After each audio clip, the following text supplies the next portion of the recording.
News, ಇದು ನಿಮ್ಮ ಧ್ವನಿ. ನಮಸ್ಕಾರ. ಎಸ್ ನ್ಯೂಸ್ಗೆ ಸ್ವಾಗತ. ನಾನು ಎಸ್ ದೇವೇಂದ್ರಗೌಡ. ಇಂದಿನ ಮುಖ್ಯಾಂಶಗಳು. ಶಾಂತಿಯ ತೋಟದ ರಕ್ಷಣೆಗಾಗಿ ಏಪ್ರಿಲ್ 8ಕ್ಕೆ ಬೆಳಗಾವಿಯಲ್ಲಿ ಸಂಕಲ್ಪ ಸಮಾವೇಶ. ರಹಮತ್ ತರೀಕೆರೆ. RH ಕ್ಯಾಂಪ್ಗೆ ಜಿಲ್ಲಾಧಿಕಾರಿ SP ಭೇಟಿ. ಮತಗಟ್ಟೆಗಳ ಪರಿಶೀಲನೆ. ಮುಸ್ಲಿಂ ಬಾಂಧವರಿಗೆ ಬಸನಗೌಡ ಬಾದರ್ಲಿ ಅವರಿಂದ ಇಫ್ತಿಯಾರ್ ಕೂಟ ಆಯೋಜನೆ. ಮಂಗಳಮುಖಿಯರಿಂದ ಮತದಾನದ ಜಾಗೃತಿ ಅಭಿಯಾನ. 20 ದಿನಗಳಿಂದ ಕಸ ವಿಲೇವಾರಿ ಸಂಗ್ರಹ ಮಾಡಲು ವಾಹನ ಸಂಚರಿಸಿಲ್ಲ. ಧಡೆಸೂಗೂರು ಗ್ರಾಮಸ್ಥರ ಆಕ್ರೋಶ. ವಾರ್ತೆಗಳ ವಿವರ. ದೇಶಕ್ಕೆ ಸ್ವಾತಂತ್ರ್ಯ, ಸಮಾನತೆ, ಸಹಬಾಳ್ವೆ ಹಾಗೂ ಸಾಮಾಜಿಕ ನ್ಯಾಯವನ್ನು ಮೈದುಂಬಿಸಿಕೊಂಡು ಜಗತ್ತಿನ ಅತಿ ದೊಡ್ಡ ಸಂವಿಧಾನ ನಮ್ಮ ಭಾರತದ ಲಿಖಿತ ಸಂವಿಧಾನ. ಅದರ ಉಳಿವಿಗಾಗಿ, ಸರ್ವ ಜನಾಂಗದ ಶಾಂತಿಯ ತೋಟದ ರಕ್ಷಣೆಗಾಗಿ ದೇಶ ಉಳಿಸಿ ಸಂಕಲ್ಪ ಸಮಾವೇಶ ಯಾತ್ರೆ ಹಮ್ಮಿಕೊಳ್ಳಲಾಗಿದೆ ಎಂದು ಹಿರಿಯ ಸಾಹಿತಿ ಚಿಂತಕ ರಹಮತ್ ತರೀಕೆರೆ ತಿಳಿಸಿದರು. ನಗರದ ಪತ್ರಿಕಾ ಭವನದಲ್ಲಿ ಪತ್ರಿಕಾಗೋಷ್ಠಿ ನಡೆಸಿ ಮಾತನಾಡಿದ ಅವರು, ಏಪ್ರಿಲ್ 1ರಿಂದ 8ರವರೆಗೆ ದೇಶವ್ಯಾಪಿ ರಾಜ್ಯದ 3 ಮಾರ್ಗಗಳಲ್ಲಿ ಜಾಥಾ ಪ್ರಾರಂಭವಾಗಿದ್ದು, ಏಪ್ರಿಲ್ 8ರಂದು ಮಧ್ಯಾಹ್ನ 3 ಗಂಟೆಗೆ ಬೆಳಗಾವಿಯ ಮಹಾತ್ಮ ಗಾಂಧಿ ಸಭಾಂಗಣದಲ್ಲಿ ಬೃಹತ್ ಮಟ್ಟದ ದೇಶ ಉಳಿಸಿ ಸಂಕಲ್ಪ ಸಮಾವೇಶ ನಡೆಸಲಾಗುವುದು. ಪ್ರತಿಯೊಬ್ಬರೂ ಪಾಲ್ಗೊಂಡು ಈ ಕಾರ್ಯಕ್ರಮವನ್ನು ಯಶಸ್ವಿಗೊಳಿಸಿ ಎಂದರು. ಸಮಾನತೆ, ಸ್ವಾತಂತ್ರ್ಯ, ಶೋಷಣೆ ರಹಿತ ಬದುಕನ್ನು ಸಂವಿಧಾನ ನಮಗೆ ಕೊಟ್ಟಿದೆ.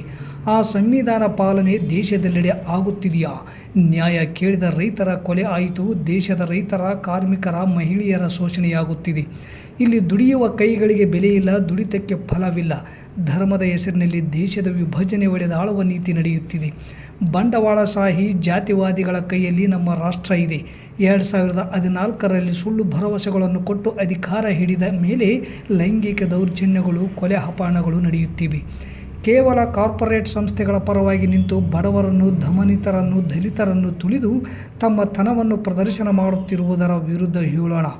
ನಾವೆಲ್ಲ ಸರ್ವಾಧಿಕಾರಕ್ಕೆ ಸೋಲಾಗಲಿ, ಸಂವಿಧಾನದ ಉಳಿವಾಗಲಿ ಎಂದು ರಾಜ್ಯದ ಮೂಲೆ ಮೂಲೆಯಿಂದ ಬನ್ನಿ, ಸಂಕಲ್ಪ ಯಾತ್ರೆಯಲ್ಲಿ ಜೊತೆಯಾಗೋಣ, ಸಂಕಲ್ಪ ಯಾತ್ರೆಯಲ್ಲಿ ಕರೆ ನೀಡೋಣ ಎಂದರು. ಈ ಸಂದರ್ಭದಲ್ಲಿ ರಮೇಶ್ ಸಂಕ್ರಾಂತಿ, ಬಸವರಾಜ್ ಅಂಚನಾಳ್, ದುರ್ಗೇಶ್ ಬರಗೂರ್, ಹುಸೇನ್ ಸಾಬ್, ಖಾದರ್ ಸುಬಾನಿ, ಭೀಮಣ್ಣ ನಗನೂರು ಸೇರಿದಂತೆ ಅನೇಕರಿದ್ದರು. ಸಮಾನತೆಯ ಪ್ರಶ್ನೆ, ಅದರಲ್ಲೂ ಪ್ರಿಯಾಂಬಲಲ್ಲಿ ಸ್ವಾತಂತ್ರ್ಯದ ಪ್ರಶ್ನೆ ಇದೆ, ಸೆಕ್ಯುಲರಿಸಮ್ನ ಸರ್ವಧರ್ಮ ಸಮಭಾವದ ಪ್ರಶ್ನೆ ಇದೆ, ಸಮಾಜವಾದದ ಪ್ರಶ್ನೆ ಇದೆ, ಧಾರ್ಮಿಕ ಹಕ್ಕುಗಳ ಪ್ರಶ್ನೆ ಇದೆ. ಈ ಎಲ್ಲ ಹಕ್ಕುಗಳ ಸ್ವಾತಂತ್ರ್ಯದ ಒಂದು ಪ್ರಾಮಿಸ್, ಒಂದು ವಚನ, ಭರವಸೆ, ಪೀಠಿಕೆಯನ್ನು ಅದೇ ಇವರಿಗೆ ಇರಿಟೇಟ್ ಆಗ್ತಾ ಇದೆ. ಅದರಿಂದ ಅವರು ಸಂವಿಧಾನವನ್ನು ಬದಲಿಸಬೇಕು. ಬಾಬಾ ಸಾಹೇಬರಿಗೆ ಇದಕ್ಕಿಂತಲೂ ಮಾಡುವ ಬೇರೊಂದು ಅಪಮಾನ ಇಲ್ಲ. ಜಗತ್ತಿನ ಬಹಳ ದೊಡ್ಡ ಸಮಾಜ ವಿಜ್ಞಾನಿಗಳಾದ ಬಾಬಾ ಸಾಹೇಬರ ನೇತೃತ್ವದಲ್ಲಿ ಅಷ್ಟೆಲ್ಲ ಹಿರಿಕರು ಈ ದೇಶ ಶತಮಾನಗಳಷ್ಟು ಮುಂದೆ ಹೋಗಬೇಕಾದ್ರೆ ಯಾವ ರೀತಿ ಹೋಗಬೇಕು ಅಂತ ಒಂದು ಪಥವನ್ನು ನಿರ್ಮಿಸಿದಂಥ ಒಂದು ನೀಲಿ ನಕ್ಷೆ ಅದನ್ನು ಬದಲಿಸ್ತೀವಿ ಅಂತಿದ್ದಾರೆ. ಇದು ನಮಗೆ ಭಯವನ್ನು ಹುಟ್ಟಿಸ್ತಾ ಇದೆ. ಖಂಡಿತ ಮುಂದಿನ ಚುನಾವಣೆಯಲ್ಲಿ ಬಲಪಂಥೀಯರು ಗೆದ್ದರೆ ಈ ದೇಶದ ಸಂವಿಧಾನ ಉಳಿಯೋದಿಲ್ಲ. ಅದರಿಂದ ಇದು ಬಹಳ ಮೂಲಭೂತವಾಗಿ ದಲಿತರ ಪ್ರಶ್ನೆ ಅಂತ ಕೆಲವರು ಬಿಂಬಿಸ್ತಿದ್ದಾರೆ. ಯಾಕಂದರೆ ಬಾಬಾ ಸಾಹೇಬರು ದಲಿತರಾಗಿ ಸಮಸ್ತ ಭಾರತೀಯರ ಪ್ರಶ್ನೆ. ಈ ಸಂವಿಧಾನವನ್ನು ಉಳಿಸಿಕೊಳ್ಳುವುದು ಈ ಚುನಾವಣೆಯ ಬಹಳ ಮುಖ್ಯವಾದ ಒಂದು ಅಳಿವು ಉಳಿವಿನ ಪ್ರಶ್ನೆ. ಇದಕ್ಕಾಗಿ ಸಂಕಲ್ಪ ಗೆದ್ದದು ರೈತ. 2024ರ ಲೋಕಸಭಾ ಚುನಾವಣೆ ಹಿನ್ನೆಲೆಯಲ್ಲಿ ತಾಲೂಕಿನ ಬಂಗಾಲಿ ನಿರಾಶ್ರಿತರ ತಾಣಗಳಾದ RH ನಂಬರ್ ಕ್ಯಾಂಪ್ ಸೇರಿದಂತೆ ಇನ್ನಿತರ ಗ್ರಾಮಗಳಿಗೆ ಜಿಲ್ಲಾಧಿಕಾರಿ ಚಂದ್ರಶೇಖರ್ ನಾಯಕ್ ಮತ್ತು ಜಿಲ್ಲಾ SP ನಿಖಿಲ್ B ಅವರು ಭೇಟಿ ನೀಡಿ ಮತಗಟ್ಟೆ ಕೇಂದ್ರಗಳನ್ನು ಪರಿಶೀಲನೆ ನಡೆಸಿದರು. ತಾಲೂಕಿನಲ್ಲಿ ಶಾಂತಿ ಸುವ್ಯವಸ್ಥೆಯಿಂದ ಮತದಾನ ನಡೆಯಬೇಕು. ಎಲ್ಲರೂ ಮತದಾನದಲ್ಲಿ ಭಾಗವಹಿಸಬೇಕು. ಕಾರಣ, ಮತಗಟ್ಟೆಗಳ ಕುರಿತು ಮಾಹಿತಿಯನ್ನು ಅಧಿಕಾರಿಗಳು ಪಡೆದುಕೊಂಡರು. ಈ ಸಂದರ್ಭದಲ್ಲಿ ಜಿಲ್ಲಾ ಪೊಲೀಸ್ ವರಿಷ್ಠಾಧಿಕಾರಿ ನಿಖಿಲ್ B, ಸಿಂಧನೂರು ತಹಸೀಲ್ದಾರ್ ಅರುಣ್ಕುಮಾರ್ ದೇಸಾಯಿ, ನಗರಸಭೆ ಪೌರಾಯುಕ್ತ ಮಂಜುನಾಥ್ ಗುಂಡೂರ್ ಸೇರಿದಂತೆ ತಾಲೂಕು ಹಾಗೂ ಜಿಲ್ಲಾ ಮಟ್ಟದ ಚುನಾವಣಾ ಅಧಿಕಾರಿಗಳು ಇದ್ದರು.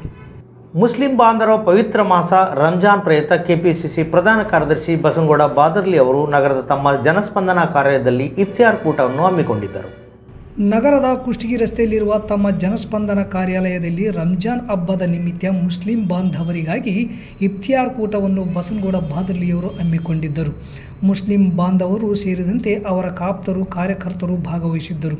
ಈ ಸಂದರ್ಭದಲ್ಲಿ ಬಸನಗೌಡ ಬಾದರ್ಲಿ, ಮುಖಂಡರಾದ ಸೈಯದ್ ಖಾದರ್ ಸುಭಾನಿ, ಸೋಮನಗೌಡ ಬಾದರ್ಲಿ, ಹುಸೇನ್ ಸಾಬ್, ಪಂಪಯ್ಯ ಸ್ವಾಮಿ ಸಾಲಿಮಠ್ ಸೇರಿದಂತೆ ಕಾಂಗ್ರೆಸ್ನ ವಿವಿಧ ಘಟಕದ ಪದಾಧಿಕಾರಿಗಳು, ಮುಖಂಡರು ಹಾಗೂ ಮುಂಚೂಣಿ ನಾಯಕರು ಇಫ್ತಿಯಾರ್ ಕೂಟದಲ್ಲಿ ಭಾಗವಹಿಸಿದ್ದರು.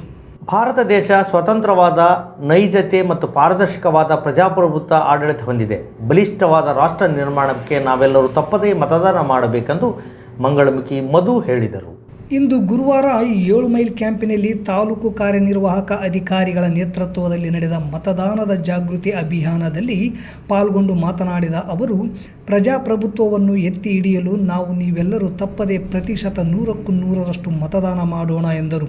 ನಂತರ ತಾಲೂಕು ಕಾರ್ಯನಿರ್ವಾಹಕ ಅಧಿಕಾರಿ ವೀರಣ್ಣ ಕೌಲಿಗೆ ಮಾತನಾಡಿ, ಜನರಿಗೆ ಸರ್ಕಾರದ ಸೌಲಭ್ಯಗಳನ್ನು ಪ್ರಾಮಾಣಿಕವಾಗಿ ಮುಟ್ಟಿಸುವಂತಹ ಜವಾಬ್ದಾರಿ ಕೆಲಸ ಮಾಡುತ್ತೇನೆ ಎಂದರು.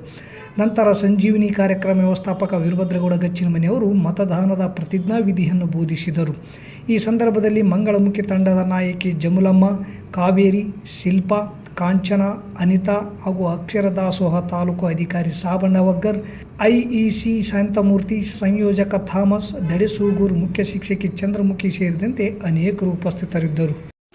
ಇದೇ ಏಪ್ರಿಲ್ 26 ಮತ್ತು ಮೇ 7ರಂದು ಲೋಕಸಭಾ ಚುನಾವಣೆ ನಡೀತಾ ಇದ್ದಾವೆ.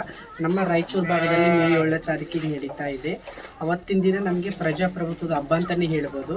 ಹಾಗಾಗಿ ಈ ಬಾರಿ ಎಲ್ಲರೂ 100ಕ್ಕೆ 100 ಎಲ್ಲರೂ ಪ್ರತಿಯೊಬ್ಬರು ಹೋಗಿ ನಿಮ್ಮ ಏನು ಮತ ಚಲಾಯಿಸುವ ಹಕ್ಕಿದೆ ಅದನ್ನು ಉಪಯೋಗಿಸ್ಕೊಂಡು ಮತವನ್ನು ಹಾಕಿ ಈ ಬಾರಿ 100ಕ್ಕೆ 100 ಮತ ಏನು ಫಲಿತಾಂಶ ಪ್ರತಿಶತ ಬರುವಾಗೆ ಮತ ಹಾಕಿ ಅಂತ ಕೇಳ್ಕೊಳ್ತಾ ಇದ್ದೀವಿ. ನಾವು ಕೂಡ ಮತ ಹಾಕ್ತಾ ಇದ್ದೀವಿ ಮತ್ತು ನೀವು ಬಂದು ಕೂಡ ಮತ ಹಾಕಿ. ಕಸ ಸಂಗ್ರಹ ವಿಲೇವಾರಿಗೆ ವಾಹನ 20 ದಿನಗಳಿಂದ ಗ್ರಾಮದೊಳಗೆ ಹೋಗದೇ ಇರುವುದರಿಂದ ಜನರು ತಮ್ಮ ಮನೆಯ ಕಸ ಹಾಗೂ ತ್ಯಾಜ್ಯ ವಸ್ತುಗಳನ್ನು ವಾರ್ಡಿನ ರಸ್ತೆ ಮತ್ತು ಮುಖ್ಯ ರಸ್ತೆಯ ಮೇಲೆ ಬೀಸಾಡುತ್ತಿದ್ದು, ಕಸ ಓಣಿಯ ತುಂಬೆಲ್ಲ ಇದ್ದು ಇದರಿಂದ ತೊಂದರೆಯಾಗುತ್ತಿದ್ದು ಪೀಡೆ ವಿರುದ್ಧ ಗ್ರಾಮಸ್ಥರು ಆಕ್ರೋಶ ವ್ಯಕ್ತಪಡಿಸಿದ್ದಾರೆ. ಕಸ ಸಂಗ್ರಹ ವಿಲೇವಾರಿ ವಾಹನಕ್ಕೆ ಡೀಸೆಲ್ ಹಾಕದೆ ಹಾಗೂ ವಾಹನ ಮಾಲೀಕನಿಗೆ ಬಾಡಿಗೆ ಮತ್ತು ಚಾಲಕನಿಗೆ ಸಂಬಳ ನೀಡದೆ ನಿರ್ಲಕ್ಷ್ಯ ಮಾಡಿದ ಕಾರಣ ಗ್ರಾಮ ಪಂಚಾಯಿತಿ ಕಸದ ವಾಹನ ಗ್ರಾಮದೊಳಗೆ 20 ದಿನಗಳಿಂದ ಹೋಗಿಲ್ಲ. ಕಸ ವಿಲೇವಾರಿ ಮಾಡುವ ವಾಹನ ಮಾಲೀಕರಾದ ಕಾಸಿಂ ಸಾಬರನ್ನು ಮಾತನಾಡಿಸಿದಾಗ, ನಮಗೆ ವಾಹನ ಬಾಡಿಗೆ ಕೊಟ್ಟಿಲ್ಲ, ಅಲ್ಲದೆ ವಾಹನ ಚಾಲಕನಿಗೆ ಸಂಬಳ ಕೊಡಲಾರದ ಕಾರಣ ಕಸ ವಿಲೇವಾರಿಯ ವಾಹನ 20 ದಿನಗಳಿಂದ ಕಸ ಸಂಗ್ರಹ ಮಾಡಲು ಹೋಗಿಲ್ಲ. ಈಗ ವಾಹನ ಗ್ರಾಮ ಪಂಚಾಯಿತಿ ಮಾಜಿ ಅಧ್ಯಕ್ಷರಾದ ದುರಗಪ್ಪ ಮನೆಯ ಹತ್ತಿರ ನಿಲ್ಲಿಸಿದ್ದೇನೆ ಎಂದು ಸ್ಪಷ್ಟನೆ ನೀಡಿದರು. ವಾಹನ ಚಾಲನೆ ನನಗೆ ಜೀವನಕ್ಕೆ ದಾರಿ. ಈಗ ವಾಹನ ಚಾಲಕನಾಗಿ ಕೆಲಸ ಮಾಡುತ್ತಿದ್ದೇನೆ. ಆದರೆ ನನಗೆ 2 ವರ್ಷಗಳಿಂದ ಸಂಬಳ ನೀಡಿಲ್ಲ. ಇದರಿಂದ ನನ್ನ ಕುಟುಂಬ ನಿರ್ವಹಣೆ ಮಾಡಲು ತುಂಬ ತೊಂದರೆಯಾಗಿದೆ. ಸಂಬಳ ಕೊಡುವಂತೆ ಹಲವಾರು ಸಲ PDO ಹಾಗೂ ಅಧ್ಯಕ್ಷರಿಗೆ ಮನವಿ ಮಾಡಿಕೊಂಡರೆ ಯಾವುದೇ ಪ್ರಯೋಜನವಾಗಿಲ್ಲ.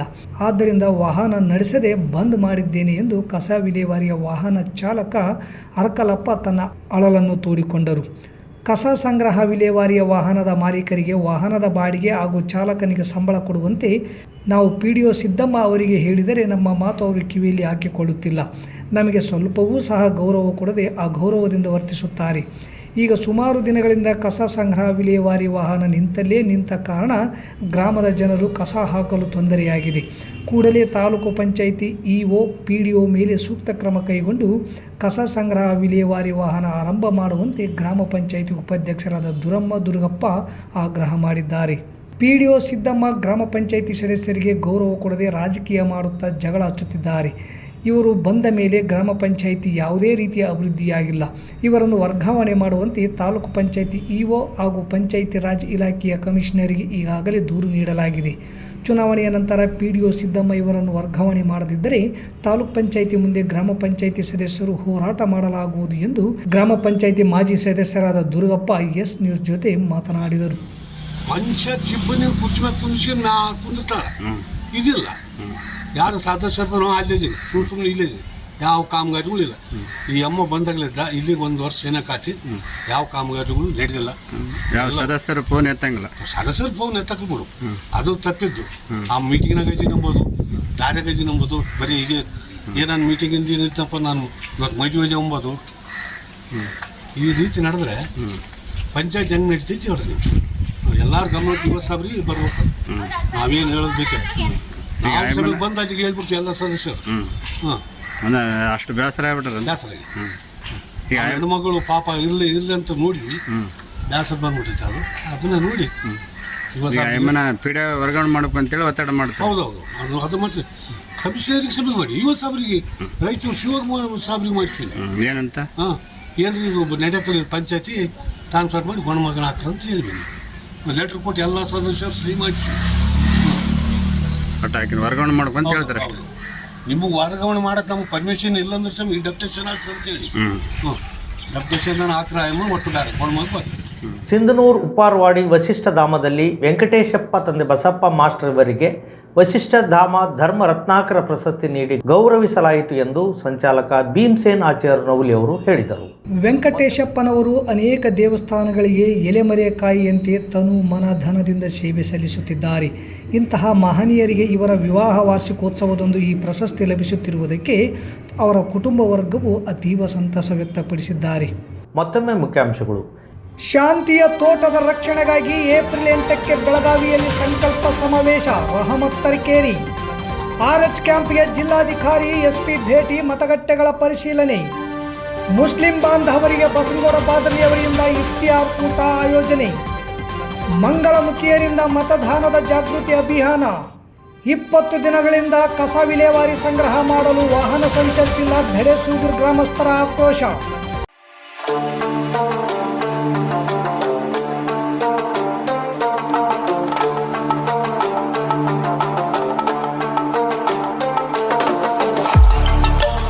ಕೇಂದ್ರ ಮತ್ತು ರಾಜ್ಯ ಸರ್ಕಾರದಿಂದ ಮಾನ್ಯತೆ ಪಡೆದ ಸಂಸ್ಥೆ Sunrise group of institute Sindhanur. ನಿಮ್ಮ ಮಕ್ಕಳ ಉಜ್ವಲ ಭವಿಷ್ಯಕ್ಕಾಗಿ Sunrise college of pharmacy, school of nursing ಮತ್ತು ಪ್ಯಾರಾಮೆಡಿಕಲ್ ಕಾಲೇಜ್ ಸಿಂಧನೂರು ಈ ಸಂಸ್ಥೆಗೆ ಒಮ್ಮೆ ಭೇಟಿ ನೀಡಿ. ಈ ಸಂಸ್ಥೆಯಲ್ಲಿರುವ ಕೋರ್ಸ್ಗಳು ಬಿ ಫಾರ್ಮಸಿ ವಿದ್ಯಾರ್ಹತೆ PUC ಮತ್ತು ಸೈನ್ಸ್ ಪಾಸ್ ಅವಧಿ 2 ವರ್ಷ, ನರ್ಸಿಂಗ್ GNM PUC ಕಲಾ ವಿಜ್ಞಾನ ವಾಣಿಜ್ಯ ಪಾಸ್ ಅವಧಿ 3 ವರ್ಷ, ಪ್ಯಾರಾಮೆಡಿಕಲ್ DMLT ಮತ್ತು DHI ವಿದ್ಯಾರ್ಹತೆ SSLC ಅಥವಾ PUC ವಿಜ್ಞಾನ ಅವಧಿ 3 ವರ್ಷ.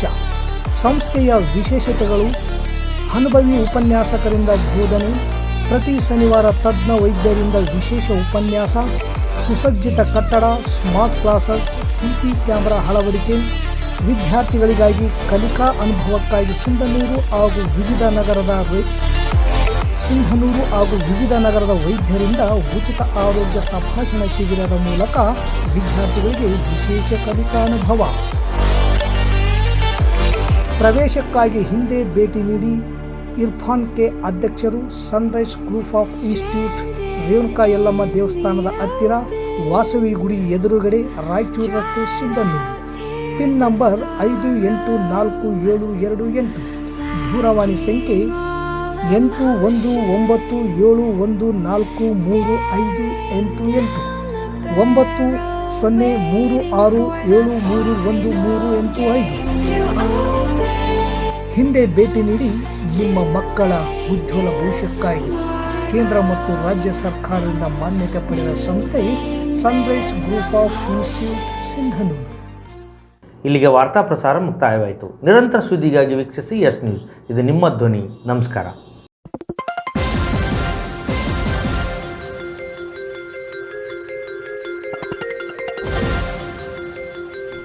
ಎಸ್ ನ್ಯೂಸ್, ಇದು ನಿಮ್ಮ ಧ್ವನಿ.